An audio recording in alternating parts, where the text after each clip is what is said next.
We have 4 simple rules. Number 1, we don't discuss politics, ever.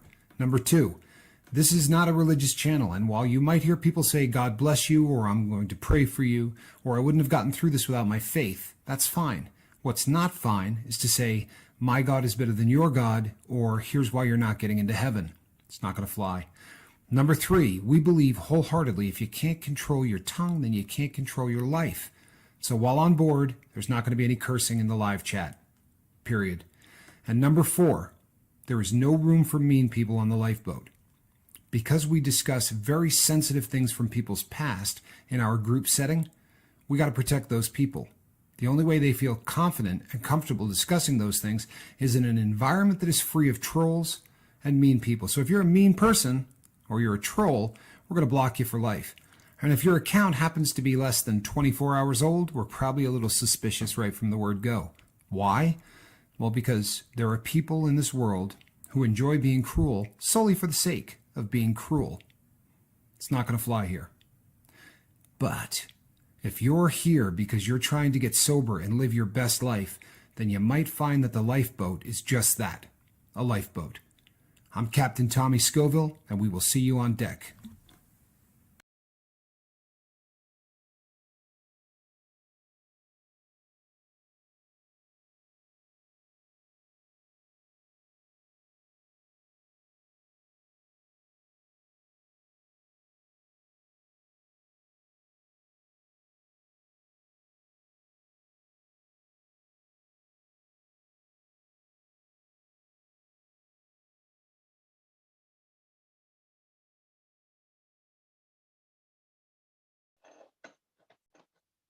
Hey everybody, I'm Captain Tommy Scoville, and you're on the Lifeboat. People, this is a good one. This is a fun one. This is going to be a interview with number 1. We're going to hear considerably more about Mark's story, but you know what? I want to kick this thing off. I got an email the other day that asked a question, and I want to answer it real quick because I think it dovetails lovely into this. I got an email from someone that said, how did this thing get off of the ground? Was this you or was this Mark? And I guess maybe we've never answered this appropriately on the Lifeboat. When I got out of my service to the federal government, I started the Lifeboat. The idea was that I didn't start the Lifeboat. I started the Tommy Scoville Show. And I had a very serious vision for what I wanted this to be. And then Mark caught one of the shows and reached out to me, and we talked on the telephone, and I realized that my vision and Mark's vision were identical. And I'm not saying it was close. I'm not saying that we were, in the ballpark of wanting to do the same thing. It literally was identical. We spent hours on the phone talking until both of our family members started yelling at us. And I realized that after saying 1,000 times without exaggeration that I would never, ever work with anyone on this because there was no one that shared my vision, that I had found a partner. So tonight we're going to hear a little bit about my partner's story. Now, if you've been on the boat before, you may have heard this in the past. It's probably going to be a little different this time. And if you're brand new here, then great. You're going to have an opportunity to find out a lot about exactly how this came to pass with Mark, because it's pretty epic stuff. Mark, how you doing, brother? Hey, man, I'm doing. Hope everybody out there is doing good. I know you guys don't get to see my face a whole lot, but there it is. Don't be too scared. I'm trying to center up my camera here, guys. Sorry. There you go. All right. You look fairly centered at this point. So we've done enough of these, Mark. You probably, you've been sitting in that seat for so many of these interviews. But I'd like to sort of kick this thing off the same way that we do with everybody else, and that is to ask you, what age were you at when the whole drug experimentation kind of thing started with you?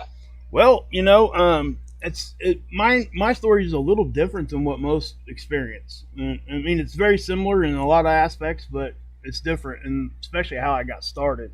I was the guy that never even smoked weed in high school.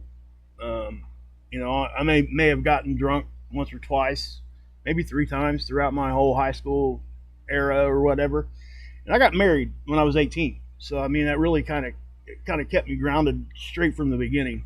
And I give my wife all the credit for that, and you'll hear that often in this interview probably.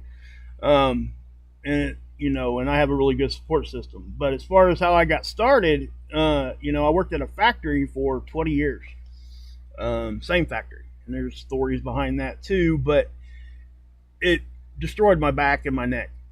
I had one back surgery when I was there that was on them.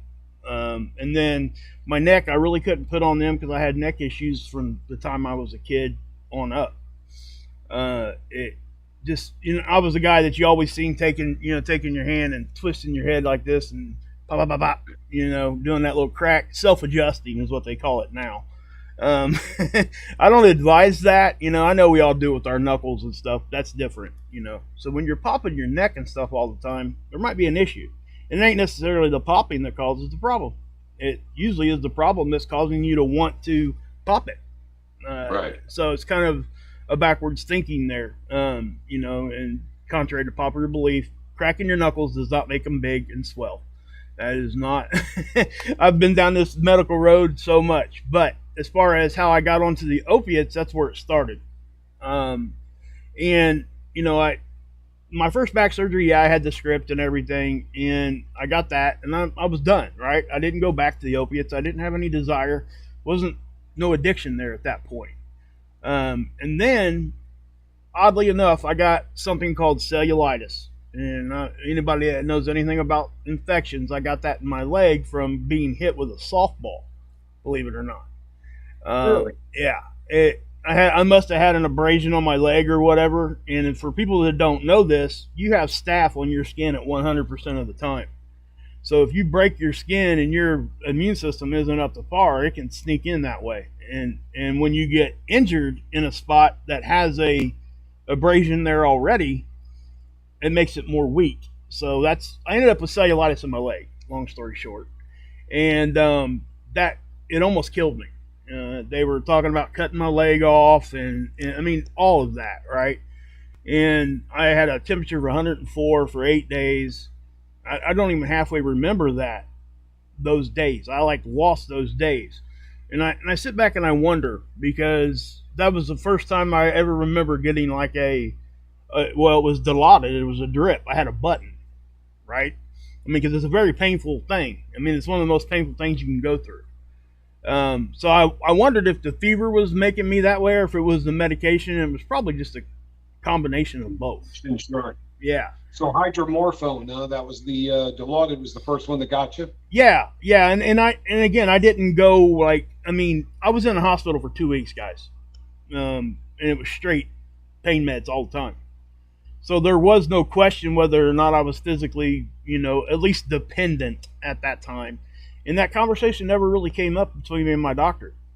He sent me home with some pain medication, and believe it or not, I didn't get hooked then. I mean, I was hooked and didn't know it. But I quit the pain medication and didn't have any issue, right? I remember looking back on it because I know what it is now. I went through withdrawal.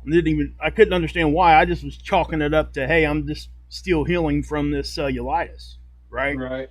So I made it through all that, and I remember coming home, and my daughter, it was her first birthday. We actually had to put it off, and I was completely out of character, right? I mean, I was cussing left and right, and I was mad.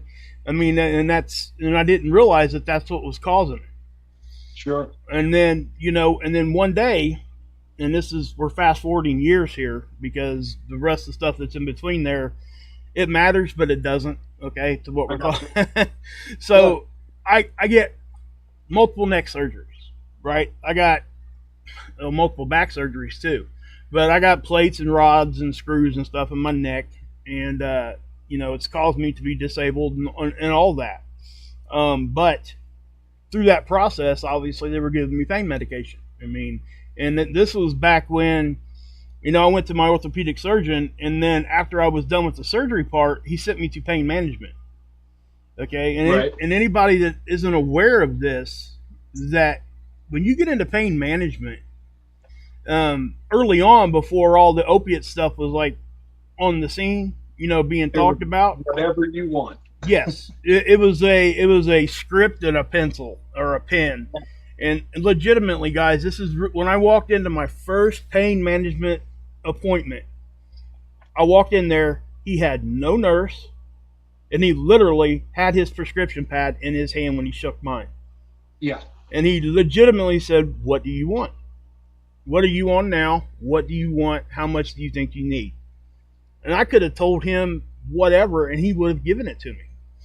And I said, "Well, that's why I'm here talking to you." I was trying to, I didn't know I was even had an issue at the time. I was still in, I was legitimately still in pain from my cellulitis in my neck. And because I had cellulitis like continuously for years. It was an ongoing thing for me. And I had bariatric surgery after that. And that's really what fixed my cellulitis. I got a lot of the weight off.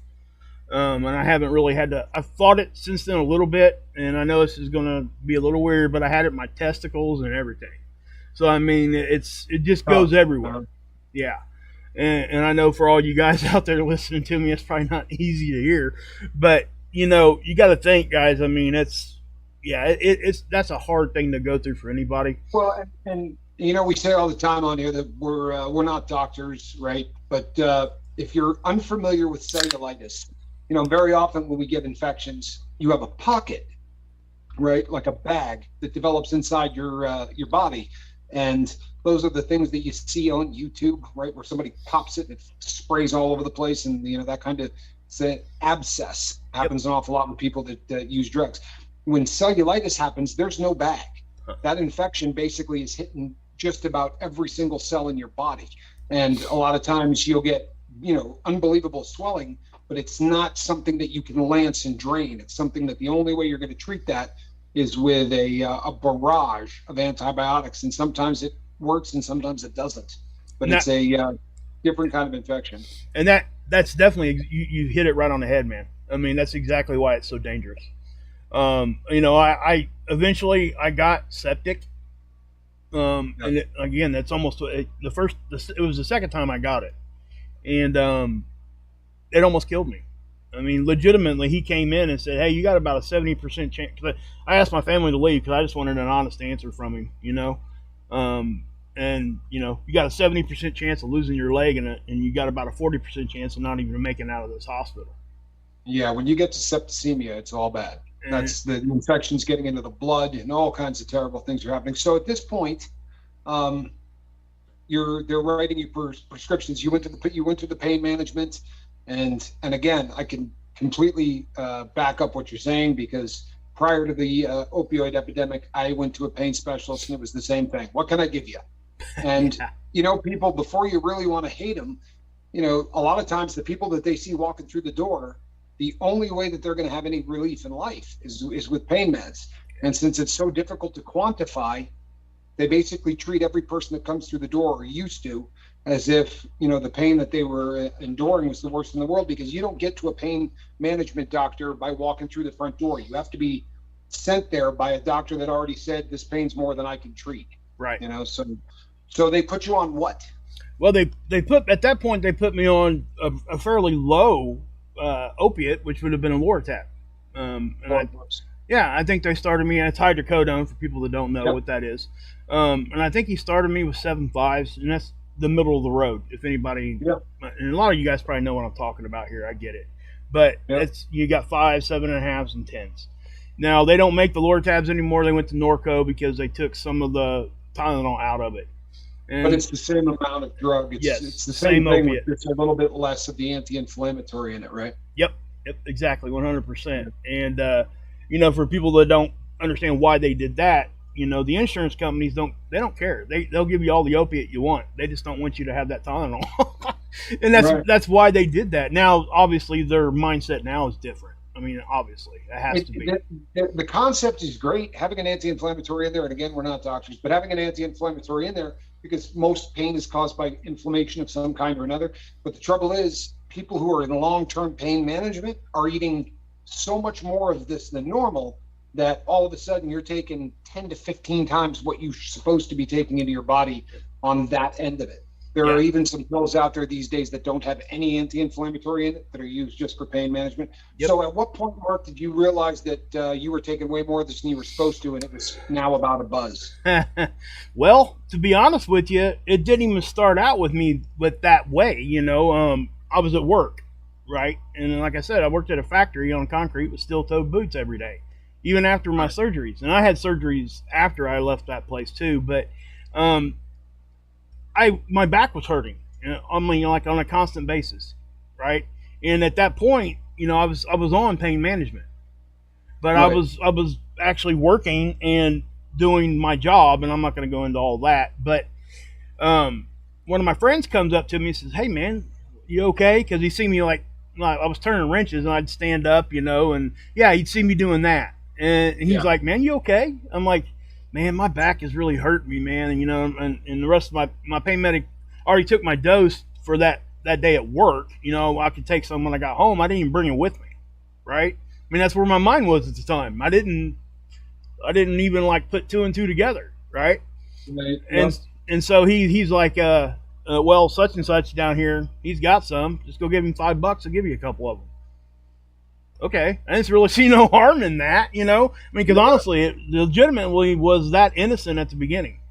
And then I worked a 12-hour shift, so I was doing the 2 on, 2 off, 3 on, 2 off thing, and so it became where I was buying an extra dose every day I worked, and then it became me driving out there on my days off to get some, and then Grab it a just few extra. yeah, and then and at that point, I don't know if I was in denial at that point or if I just didn't want to see it, but at that point I was hooked. I mean, it's just what it was.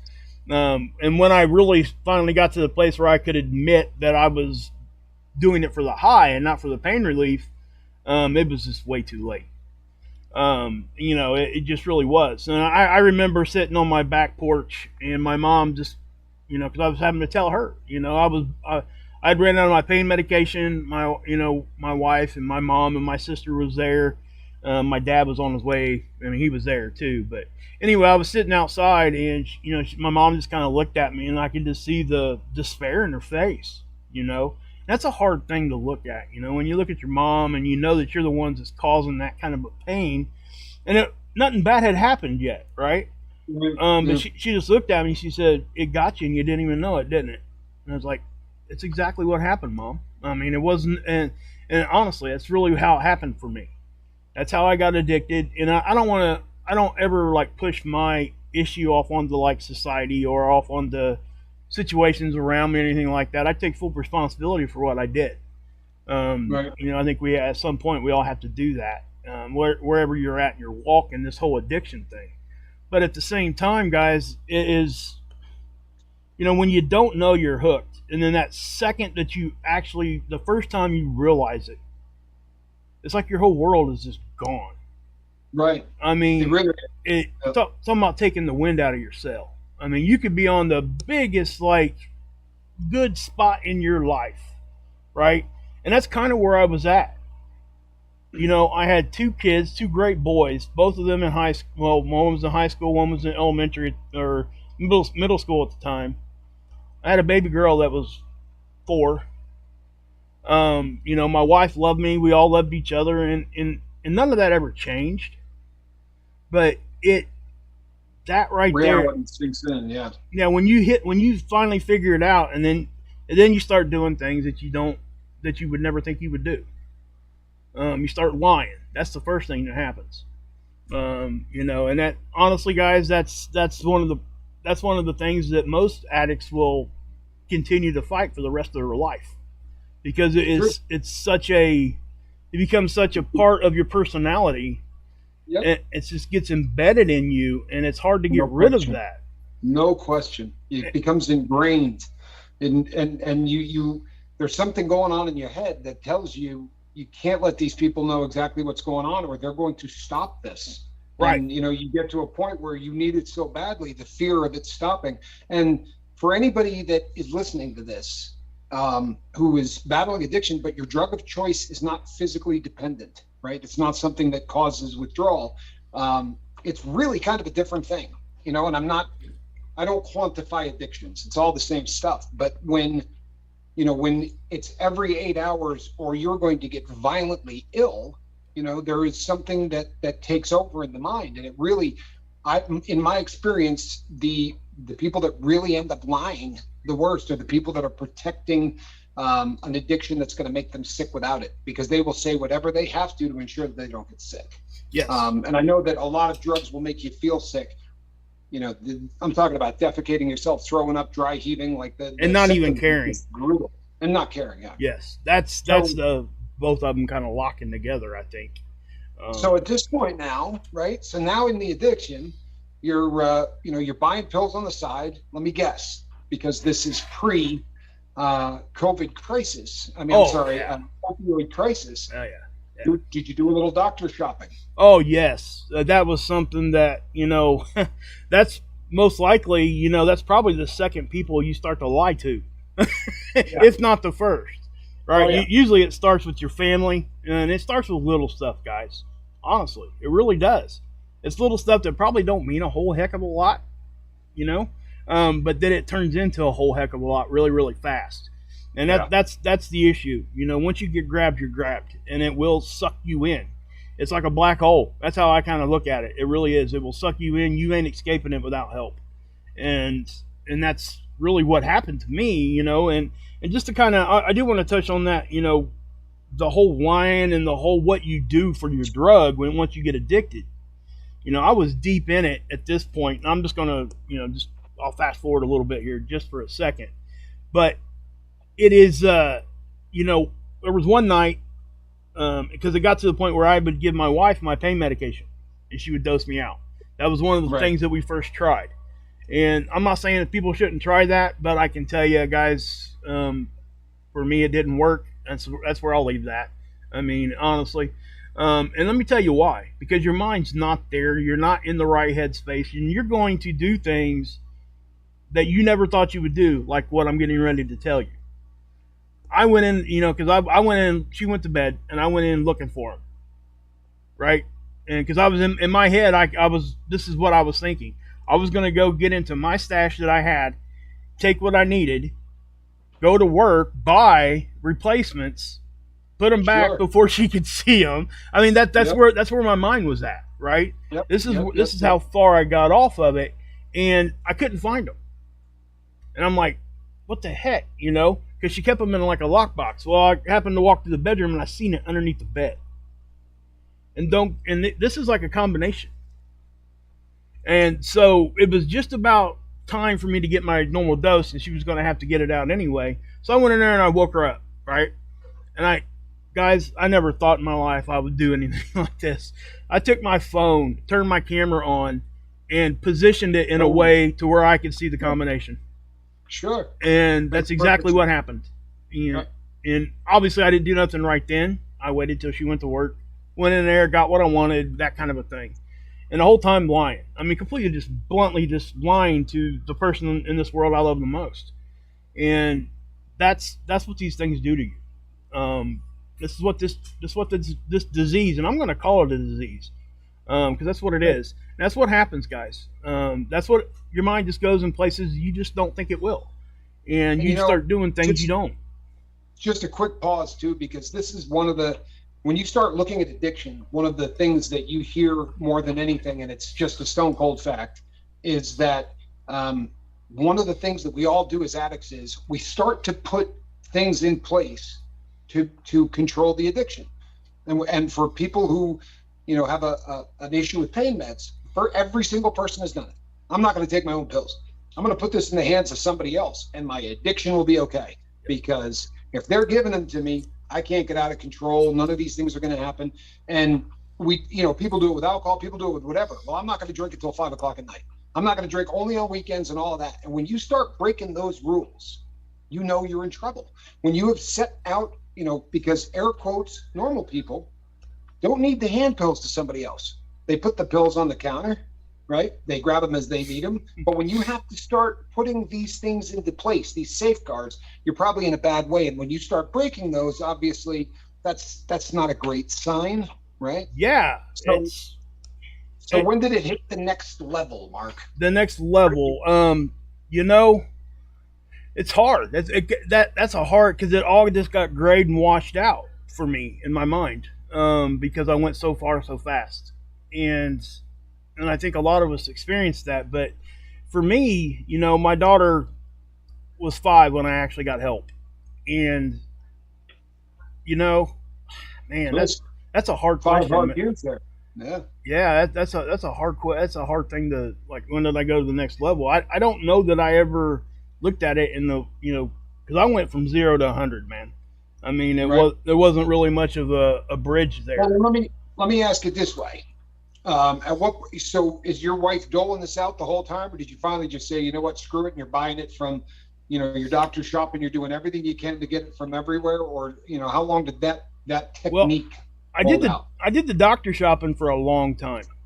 Okay, to the point where, obviously, I mean, she knew what I was doing. She would go with me, and she just didn't know how to say it right. I mean, because excuse me, sorry, but I was, again, the air quotes, a functioning Functioning, yeah. addict. Okay, if there ever is such a thing. I used to think that was a possible thing, and it's not, in my opinion. You might be able to live your life without everybody around you knowing it, but you are not completely functioning. No. Yeah, and that's And that's if why I you're don't like that term. But Well, and if you got to the addiction after the opioid epidemic and crisis, doctor shopping was a way to hit multiple doctors. See, the database system that they have today, if you go to 2 doctors, the second doctor goes, hey, you already have a prescription, right? You have it with such and such a doctor, and what you're doing right now is a felony. Well, back in the day, it didn't work like that.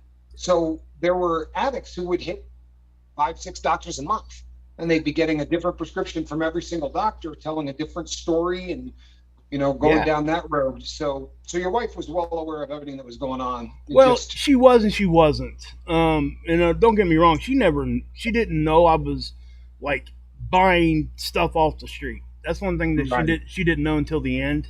Um, Right. but she knew that I was trying to do, and she didn't, because I would say it in such a way, and I don't think she wanted to, you know, I don't think she wanted to believe it, to be honest with Right. you, because it hurt her, and I hurt her, and I was lying to her and everybody around me, and I just wasn't who I was. Sure. And that, if I had to say one thing that I ever regret, that's probably the biggest thing. It's how I affected my family, for that Yeah. amount of time. I mean, honestly, whatever I went through, so what? I don't even care. At this point, it's more about what I did to other people, and you don't realize it until you're already deep in it, and you're doing it, and you're asking yourself, and the whole time you're justifying in your head, right? You're just justifying everything that you're doing, and you do have Yep. a way to justify it. So this is why I tell people that, because you can justify anything. You really Oh, can. you bet. It doesn't You matter betcha. what it is. I mean, you can No, justify it. I'm really in pain. I can't take care of my family if I don't do this. If I don't have the medicine, I can't go to work. If I don't have this, then you will. I mean, honestly, people, when one of the best things Niall ever did, in my opinion, here on the Lifeboat, was to describe that fight that goes on in the brain between the part of you that wants to really be the best person you can be, and the part of you that is just going to make sure you just keep getting messed up. And there really is, I mean, it gets to a point where there is nothing. I was that guy. I mean, you can justify bank robbery. You can justify anything on the planet when you're deep in addiction, because the part of you that wants to continue to get high is definitely what's writing the checks. Yeah. And you're unfortunately, forced to cash them and deal with the repercussions. Yeah. It, and guys, again, like I said, it's for me. What got me to understand how far I was my family, and it took a crisis, to be honest with you. It's not something that we're just going to wake up one day and say, "Hey, I think I might go try to get help." It's typically, for most people, and that's why we try to do what we do here, right? We try to kind of head that off a little bit, right? But for people that don't have any support or any kind of knowledge of this at all, it's going to take something to hit you over the head. And for me, I'll tell everybody this story real quick because it's relevant. My oldest child, that that's one of my biggest regrets. This whole thing. I took, when it was the day after Christmas, and I took him with me to go buy some pills, and it was in a blizzard. And I'm laughing. It's a nervous laugh because I don't like talking about it. I mean, it still hurts me to this day to talk about it. But How old was he at this point, Mark? 17. 17. Yeah. So he was well aware of what was going on. Oh yeah, he knew, and I didn't hide it. And that's the other thing, that I put him in a position to where he had to decide who to lie to, me or his mom. Ouch. Yeah, and eventually he, obviously he chose his mom. I mean, that's what he should have done. I mean, it's just, and that's something that I completely regret. Obviously, I mean, it's something that haunts me to this day. That you look back on it, man, I was such a good father, because I was. Don't get me wrong, I was. I'm not going to sit here and deny that I wasn't a good dad, because I was, and I still am. But to know that I did that in that short amount of time, and even to do what I did there, to even tell him this and expect him to keep my secret, was ridiculous. And that's a hard thing to even say or even hear again. But I put him in the car with me, and again, it was snowing, and mind you, I took $80 of my other son's Christmas money with full intent of paying him back, right? Yeah. That's what you tell yourself. So that's how you're justifying it. And that's exactly what. Anyway, that's what I did, and I drove probably. Well, I'm trying to think. It was like a 40-minute drive to where I had to go get these pills, right? And it was on an interstate during a blizzard, right? This is where your mind goes, guys. You don't even I mean, anybody that's never been there, please hear me, because this is stuff that I would judge people that did what I did before I got addicted. So I go there and I get my pills, and just so happened that the person I got the pills off of was actually one of my good friends, but anyway, I'll leave that alone.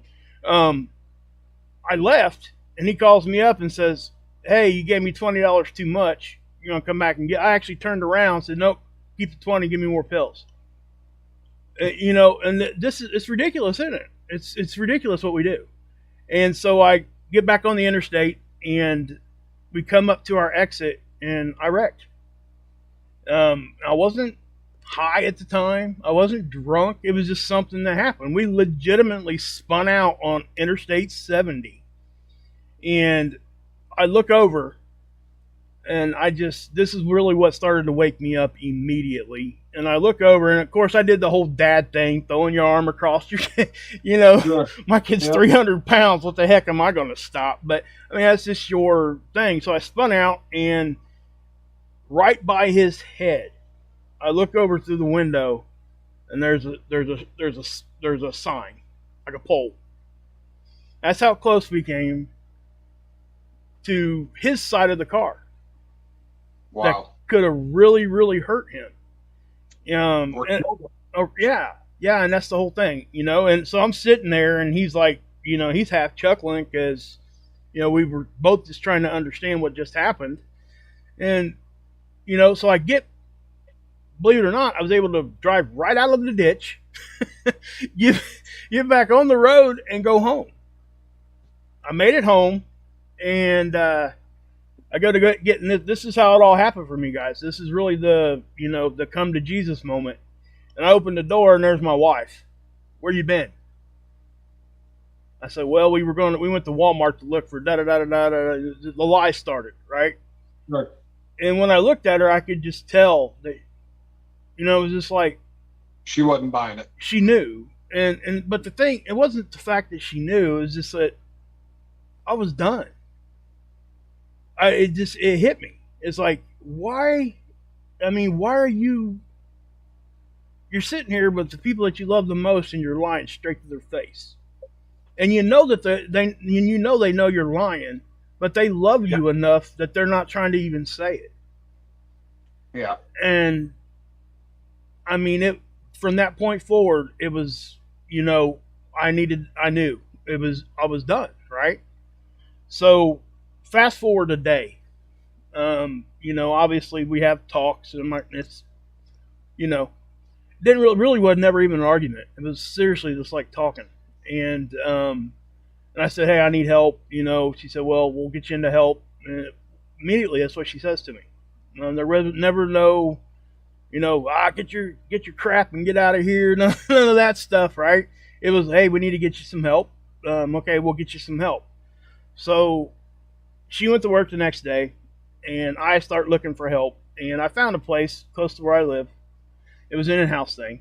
So all the other places, they wanted you to get on a plane and go do this and do that. Yeah. And I just didn't have the money for any of that, guys. I'm not trying to bash those places, because some of those places, if that's your first exposure to trying to get help, I mean, I'm all for trying anything, and that's just me, right?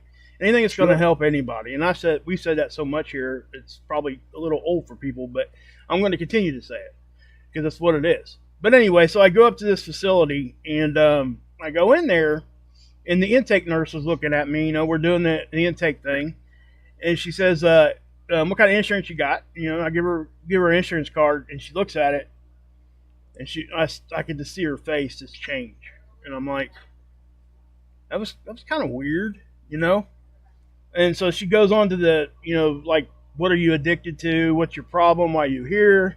That kind of thing. And she kept going back to, do you drink? Right. Okay. And I'm serious. I mean, she went back to it like 6 or 7 times, and my idiot self didn't even care. Laying it out there for you. Yeah. And for people that don't know, and a lot of you probably already know this, but you're not going to die from an opiate withdrawal. You're going to feel the worst. You're going to wish you were dead. Okay. At some point in it, if you're trying to just go raw and cold turkey on it. But alcohol withdrawal and benzodiazepine withdrawal, which are Xanax and Ativan and stuff like that stuff is very dangerous to come off of by yourself. Cold turkey. You will seize out. A lot of people will have seizures. People die. Okay. Yes. Lots. Every day. Yeah. And this is the one drug that's legal in our country. It's kind of crazy. Anyway, substance, I should say. But that's a whole other thing. Anyway, so she's asking me if I'm an alcoholic. Do you drink? Like, no, I don't. I never did, right? Not to a level that was an issue. But here's the thing. So she goes and she takes it into the nurse, right? Because she was just an intake person. And she comes back. She says, hey, we're on the phone with your insurance now. We're trying to get you in here. I said, but because of the insurance you have, they probably are not going to cover you. So you're going to need $4,000 to walk through the door.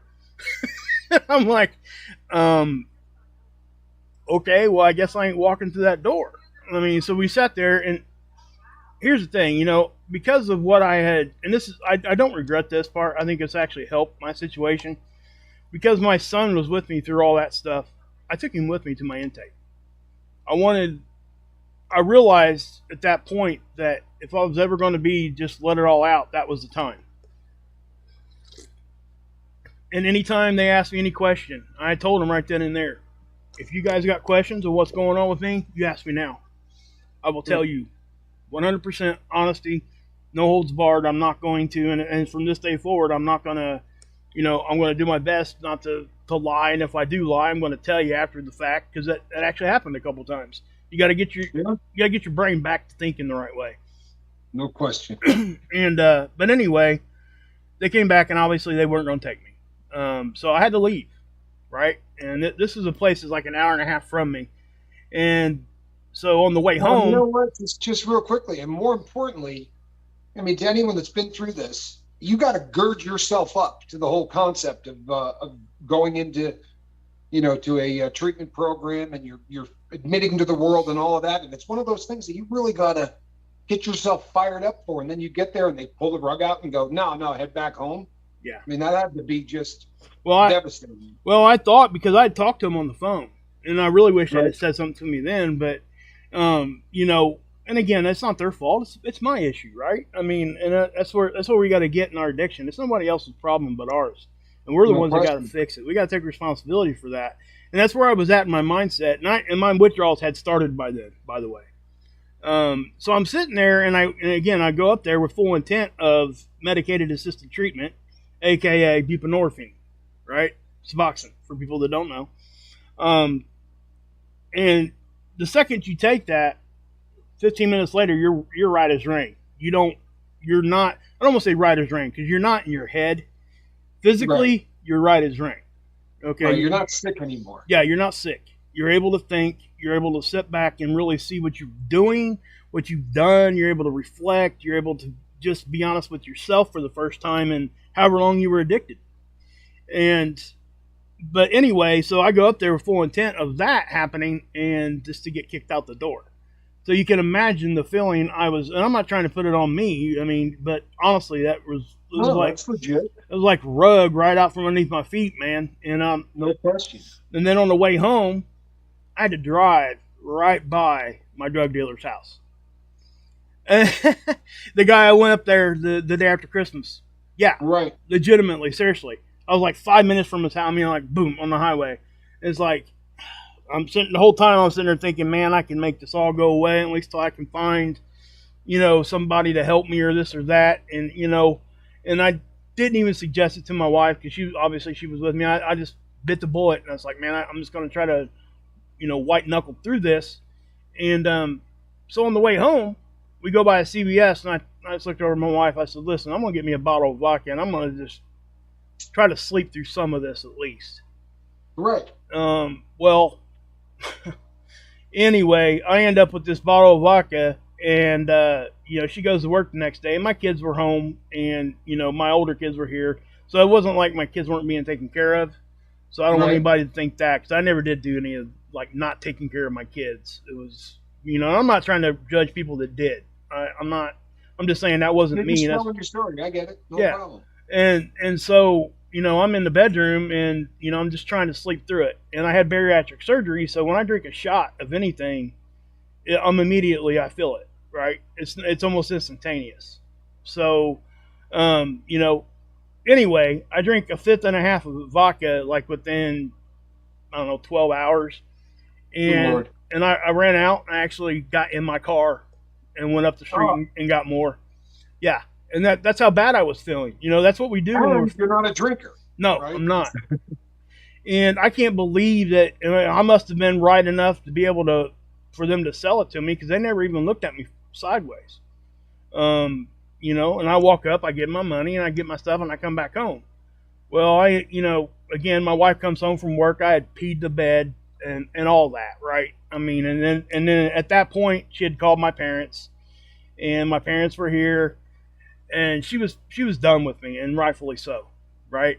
Because she had every intent that I was going to get help and I was trying to do it and I fell into that and then this happens, right? I get basically alcohol poisoning. So they take me to the only thing that they really could do was take me to the emergency room. That's what they did. They took me to the emergency room and where did I end up? Psych ward. Yeah. Because what are they going to ask you? They're going to ask you if you're suicidal. Sure. Well, of course I am at that point. I mean, honestly, I really was. I mean, I don't think anybody in their right mind would probably even say anything different than that, just to be honest. And I don't want to say use right mind. I guess that's poor choice of words, but I know what you're saying. Though. Yeah, the fact of the matter is I ended up getting up there on the psych ward. And for people that don't know this, most hospitals, especially like in an emergent situation and in the psychiatric wards, will not give you anything for withdrawal. No. There is no buprenorphine. There is nothing. The only thing that they'll even give you to try to even calm you down at all is something called phenobarbital, and it's a blood pressure medicine and an anti-seizure medicine for alcoholism. And it's got the very slightest of a calming effect. It's a really low rent barbiturate. Yeah. But, really the only one that's still around. Most barbiturates were taken off of the market. The second, all the Tuinol. Right. Quaaludes, all those are gone. But yeah, it's definitely not going to get the job done. But just to kind of get to at least where I got into some help, I was there, right? And it made it worse because I was on the psych ward and I was there by myself. There was nobody else even in the ward. So wow. I'm up there by myself with two nurses. And it's like, and if you guys have never been like Barney Rubble. Yeah. There, you get socks is what you get. You don't get no shoestrings.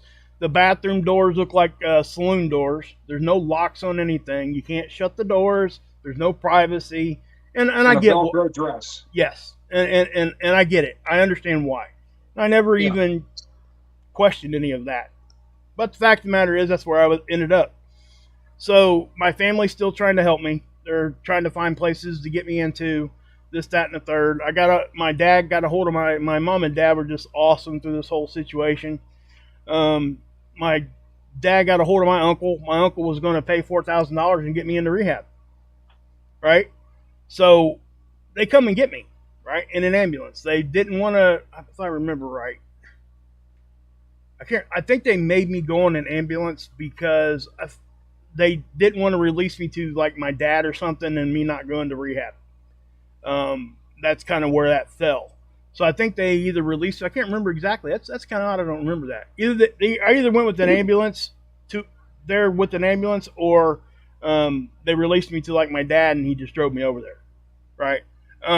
But anyway, I ended up at that place again, same place, right? This time I'm getting in, right? Yeah. And alcohol. Yeah, exactly. And that's the thing. My uncle's $4,000 was never needed now, because now there was alcohol involved, and my insurance had no problem picking up the tab. Sure. And that's a broken part of the system for anybody listening to me that's ever going to go through this. Push against that. Somebody please try to help that somewhere. I don't know if it's being helped or not. I'm so far removed from that now, I don't know. But I ended up in rehab, and again, guys, the first thing, especially this place, because the doctor there that was my doctor was actually the one that was helping get Suboxone out to the whole world. I mean, he was part of the whole thing from the ground up. And so they did nothing. They didn't do any other substance there but buprenorphine, Suboxone in particular. It was because they were just developed at that time. They didn't have the generics. It was just Suboxone. That's Right. They still had the patent on it. In a pill, no film. Yeah. No, there was a film. There was a film. Was. Yeah, it was film. Okay. And again, if anybody has never been to rehab, they make you stick it under your tongue, and then you got to stand there and wait for it to dissolve and all that. But guys, I got into rehab, and that was, and you don't know how you're going to react. You don't want to leave your family, and you're wondering, are they going to be there when I get out? And I go to say goodbye to everybody. Well, my wife was there. That's the only person that was there. I can't remember if my son was in the car or my dad was out in the car or something. I can't remember exactly. But I go to, I give my wife and everybody a hug goodbye and kiss, and I go to walk back. She kind of grabbed me and just, made me turn back around and says, we'll be here when you get out. It's like, she knew that. She knew that's what I needed to hear.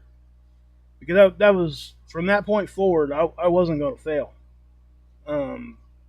That's really what got me. And, But, again, that's been years ago. And that's still, you guys can kind of see how it still hits me. And my support system. 11 years, correct? It was 11 years ago. Yeah. And here's the thing, guys. Not only did my wife and my kids support me, my sister and her family and my mom and dad. My mom and dad paid for my buprenorphine for the first year I was on it because we couldn't afford it. So that's how much my family loved me, right? And you don't realize that until those kinds of situations happen. And I don't know. I wouldn't be sitting here, man. Honestly. Wouldn't be talking to you right now. Wouldn't be doing any of that if it hadn't been for all those things that happened I just told you. There's a lot more in between there. But if it didn't happen the way that it did, I wouldn't be here. If one thing had went different, and so you think about that, and it's, it really brings it into perspective and lets you know where you're at and how far you've come. And again, it sucks that I have to be like this, but if you guys remember 2012, right? What was the big thing in 2012? The world was going to end because the Mayan calendar, right? Right. Yeah. I was in rehab on New Year's Day. So, everybody's like, I kind of remember that because of that situation. And my daughter had just, was 5, and it just, I don't know. That's how I remember it. And I hate remembering it, like trying to remember my sobriety date when I first got help and relating it to one of my kids' birthdays. And I hate that part of it, but it is what it is. Um, and there's a lot more to my story. But that's the gist of how I got sober, right? I got one or two questions. Go for it. So, when you were in the abuse part of this, and you were, still taking these things every day, you always swallowing them? Were you snorting these things? Were you smoking them? Or was it always just well, you? I would say 99% of what I did was just eating the pills, and I guess I didn't touch on that. Let me touch on that just for a second. I took my drug really was any opiate I could get in a pill form. That's really what at the end, that's what it amounted to. But I was on Norco 10s, and I would have, I don't know, my script was probably like 5 a day or something like that, and that's actually fairly high for that drug. Doctors will tell you that's a high dose, Right. But I was taking 5, that's what my script was, and I would take probably 3 or 4 at a time, and that was my normal thing for years, right? But at the end, like that day I went over and got those drugs on the day after Christmas, I was eating 20 of them at a time. Yeah. So yeah, it was chewing them, and then when you would run low, and because I didn't snort, every once in a while I would crush one up and try to snort it to see if it would get me high. I mean, honestly, that's what it amounted to. So I didn't have enough money or whatever, I couldn't come up with it, so I was just trying to stretch out that so I wouldn't be sick. And that's but as far as smoking or shooting or anything like that, no, I never did any of that. And let me tell you, if I'd have known, it was half the price. Right. You know what I'm saying? We've all been down that road. I think all of us get that now. If I just didn't, I simply didn't know, and thank God I didn't, because I'd have been the first in line, guys. Just being honest. At 200 milligrams a day, it probably doesn't much. I mean, at 200 milligrams, not a day, but at a time, I don't think it much matters how you're getting it into your system at that point anyway. I mean, that's and people, just for a little perspective, that was back in the day where each of those had about 500 milligrams of acetaminophen in each one. I mean, my God, the fact that your liver is intact, Mark, is literally an act of God. I know. The amount of, because acetaminophen is, people, I'm telling you, especially if you mix it with alcohol or anything else, acetaminophen is worse for your liver than anything else that you're putting in it. It is a bad, bad drug for the liver, and you were taking so much of it. It's crazy what I was doing. It really was. And you don't even realize you're that crazy. That's the whole point. You don't realize you're that bad. You know you're bad, but you don't realize how bad until what? Until you actually realize it. You know what I mean? Because once you realize that, most people are like, man, I really have to make at least some sort of a change. But I got to where, if I couldn't find Norcos, because at this point, the opiate crisis had started. They had started doing their thing and stuff with the computer system, so there were no more doctors shopping. So things got really lean on the street. I mean, honestly, trying to just find pills. The guy I used to get them off of, he called it going to the store. He would go, and I'm not going to go into details, but he would come back with jugs of them. Yeah, road tripping. Yeah.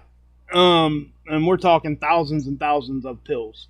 And again, I mean, I'm not going to go into all that because it's just not necessary. But at the same time, I look back on it, and I was taking 20 at a time, probably 3 times a day, and that's a full script for most people for a month. Oh, hell yeah. And that's so I would take and when I couldn't find it, stuff like that, I would take fentanyl patches if I could. Those seemed to be more out there at that time than what the pills were, for whatever reason. I don't know why, but those were easier to come by than, and I think the reason why is because they were so expensive. chewing But them up. yeah, but the thing of it is, I'd never done fentanyl stuff like that ever, right? Even throughout my whole addiction. And the guy I got one off of for the first time, and really I only did that like 2 or 3 times. But he told me, he said, "Do you take this stuff at all?" I'm like, "No." He's like, he's one of my friends, right? He's like, "Well, don't you dare put this whole patch in your mouth." He said, "You need to cut that thing up into like 12 different pieces." And so that's what I did. And thank God he told me that, because I would have. I would have just taken that whole patch and just stuck it between my cheek and let it sit there. Right. That's what I did with the little pieces, right? I mean, that's how you get it off a patch. And, you know, there's other ways to do it too. And I'm not in here trying to school anybody on how to do that. But that's what happened with me. And I did do that a couple times just to keep from getting sick. I don't remember. That's another wake up call too. Yeah. I mean, here's a patch that you're supposed to be sticking to your body, and it's supposed to release over a 72-hour or 48-hour, depending on the patch, period of time. And you're cutting the thing up and tucking it between your cheek and your gum. At that point, you got to be thinking to yourself, you know what, this is getting a little out of control. What am I doing? Yeah, Right. yeah, and that's what happened. And again, guys, and I'm going to say this before we end this interview. And what I would say, that, you know, I'll share more. We'll probably do a part 2, because there's a lot more to what I got to say, but and what happened with my story. But listen, I brought the fentanyl into the subject right now for a reason. And the reason is that if you go to any YouTube channel right now, if you go to any kind of reporting, they're no longer even talking about heroin, guys. It's straight fentanyl. Yep. Everybody is doing that now. They're trying to get to the fentanyl now. Why? We know why. Right? They're trying to get them. Everybody's trying to get as high as they can, and that's what they're trying to do. And I even watched a documentary. The drug dealer would actually said it to this guy that was doing the drug deal. You know, if somebody dies on my stuff, it makes my business more. No question. Because that's what happens. All the addicts and stuff run to him because he's got the good stuff, quote unquote, good stuff. Yeah. And this is what's dangerous about what's going on in our world today. And I'm not trying to say that my situation was any better, because it wasn't. It all ends up in 2 different ways: in jail or dead. And I know that that's cliche, but that's a fact. Unless you got a great, you know, if you can get yourself help. And like I said, I thank God every day for my family, my wife and my kids. I mean, they keep me straight. I mean, honestly. And you know, it's a good feeling when you wake up one day and you think about drugs every day, right? First thing you do is you think about it. And when you get far enough into recovery, and then you start realizing that, hey, yesterday I didn't even think about that. You know, it takes a long time to get there. I'm not going to lie. But once that starts happening, man, it's such a great feeling, because you start feeling more like yourself. You start feeling, I'm getting somewhere. You know what I mean? And that's a mental aspect that takes a whole lot of time to fix. But it can be done. You're looking at it, guys. You're looking at him. You're looking at him and me both. It can be done. It's being done every day. This is about perfect. It really is, because I think the where we ended up at really sets it up for the opportunity to do another interview, because I think, as we say so often, that's not the end of the story, right? That's base camp. That's the start of the story, for real. And that's for every single person that's in recovery. I want to say thank you, Mark. It's people, if you've never done this, it's a brutal thing to make the kind of admissions, you know, that Mark makes this evening, and to do it for the whole world and to relive that. So my hat's off to you, because I know that you're only doing it in an attempt to help other people, and I think that's beautiful. I really do. And I also want to say sorry to every single person in the comment section. I saw 1 or 2 people that reached out to me by name. There's no way I'm going to chime in the middle of an interview like this. So I apologize if trust me, I'm not upset at any of you. I love every one of you, but I just, in the middle of an interview like this, I'm not going to answer any questions. So I hope you understand. But we're going to be back tomorrow night, same bad time, same bad channel. And I promise you, people, whether, you know, what Mark and I figure out when, but there needs to be a second chapter of this, because this is base camp. And, his story really is awesome. So I'd like to hear all of the good. We heard all the bad. You know what I mean?